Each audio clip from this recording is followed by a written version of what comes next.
Hi ಎಲ್ರಿಗೂ. ನಾನಿವತ್ತು green ಕುಷ್ಕ ಮಾಡ್ತಾ ಇದ್ದೀನಿ. ಕುಷ್ಕ ಮಾಡೋದಕ್ಕೆ ಬೆಳ್ಳುಳ್ಳಿ, ಶುಂಠಿ, ಕೊತ್ತಂಬರಿ, ಹಸಿಮೆಣಸಿನಕಾಯಿನ ತೊಗೊಂಡಿದ್ದೀನಿ. ಬೇಕು ಅಂದರೆ ಚಕ್ಕೆ ಲವಂಗ ಕೂಡ ತಗೋಬೋದು. ಬಟ್ ನಾನೇನು ತೊಗೊಳ್ತಾ ಇಲ್ಲ, ಯಾಕೆಂದರೆ ನಾನು ಈಗ ಪುಡಿ ಮಾಡಿರೋದಿದೆ. ಹಾಗಾಗಿ ನಾನು ಇದಕ್ಕೆ ತಗೊಳ್ತಾ ಇಲ್ಲ. ಇದಕ್ಕೆ ನಾನಿವಾಗ 1 ಸ್ಪೂನಷ್ಟು ಎಣ್ಣೆನ ಹಾಕಿದ್ದೀನಿ. ಹಾಗೆ ಸ್ವಲ್ಪ ತುಪ್ಪ ಕೂಡ ಹಾಕಿದ್ದೀನಿ.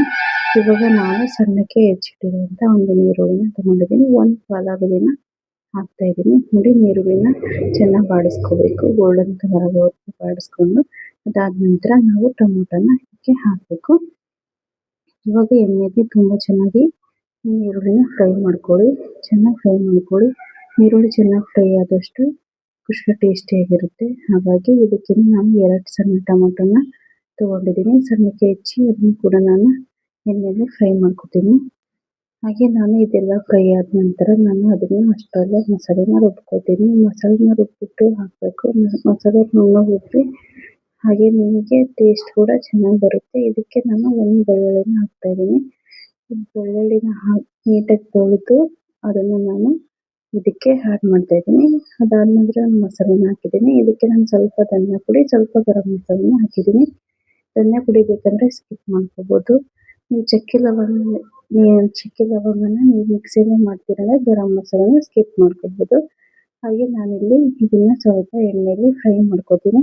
ಇದಾದ ನಂತರ ನಾನು 1 ಕಪ್ ಆಗೋಷ್ಟು ಅಕ್ಕಿನ ತೊಳೆದಿಟ್ಕೊಂಡಿದ್ದೀನಿ. ನೋಡಿ, 1 ಕಪ್ ಅಕ್ಕಿನ ನಾನು ಇದಕ್ಕೆ ಹಾಕ್ತಾಯಿದ್ದೀನಿ. ನಿಮಗೆ ಎಷ್ಟು ಬೇಕೋ ಅಷ್ಟೇ ನೀವು ರೈಸ್ನ ಮಾಡ್ಕೊಳ್ಳಿ. ಹಾಗೆ ನನಗೆ 1 ಕಪ್ ಅಕ್ಕಿಗೆ 2 ಕಪ್ ನೀರನ್ನು ಹಾಕ್ತಾಯಿದ್ದೀನಿ.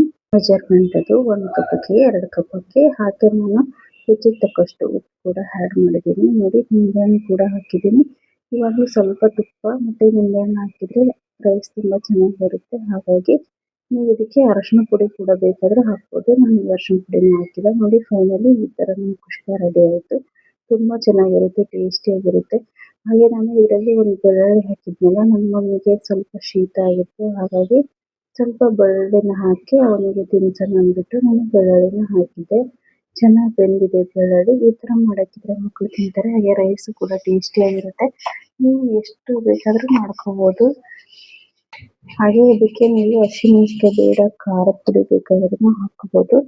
ನಾನೇನು ಇದ್ರ ಜೊತೆಗೆ ತರಕಾರಿ ಕೂಡ ಕಟ್ ಮಾಡಿ ಇಟ್ಕೊಂಡಿದ್ದೆ. ಕ್ಯಾರೆಟು ಮತ್ತು ಮೂಲಂಗಿ ಮತ್ತು ಈರುಳ್ಳಿನ ನೋಡಿ ಈ ಥರ ಬೆಳ್ಳುಳ್ಳಿ ತುಂಬ ಚೆನ್ನಾಗಿ ಬೆಂದಿತ್ತು. ಇದನ್ನು ಬಿಸಿ ಬಿಸಿ ರೈಸ್ನ ಮಕ್ಕಳಿಗೆ ಉಣಿಸಿದ್ರೆ ತುಂಬ ಚೆನ್ನಾಗಿ ಶೀತ, ನೆಗಡಿ, ಕೆಮ್ಮು ಏನೇ ಇದ್ರೂ ಮಾಯ ಆಗುತ್ತೆ. ಹಾಗಾಗಿ ಸ್ವಲ್ಪ ಆದಷ್ಟು ಮಕ್ಕಳಿಗೆ ಶೀತ, ಕೆಮ್ಮು, ನೆಗಡಿ ಆದಾಗ ಈ ಥರ 1 ಬೆಳ್ಳುಳ್ಳಿನ ಹಾಕಿ ಮಕ್ಕಳಿಗೆ ತಿನ್ನಿಸೋದ್ರಿಂದ ಅವರಿಗೆ ಕಫ ಕೂಡ ಆಗಲ್ಲ, ಹೆಲ್ತಿ ಕೂಡ ಇರ್ತಾರೆ. ಹಾಗೆ ನಾನು ಇದ್ರ ಜೊತೆ ಸ್ವಲ್ಪ ತುಪ್ಪ ಕೂಡ ಹಾಕಿದ್ದೆ ಅವನಿಗೆ. ವಿಡಿಯೋ ನೋಡೋದಕ್ಕೆ ಥ್ಯಾಂಕ್ ಯು. ಮತ್ತು ಮುಂದಿನ ವಿಡಿಯೋದಲ್ಲಿ ಸಿಗ್ತೀನಿ. ಎಲ್ಲರಿಗೂ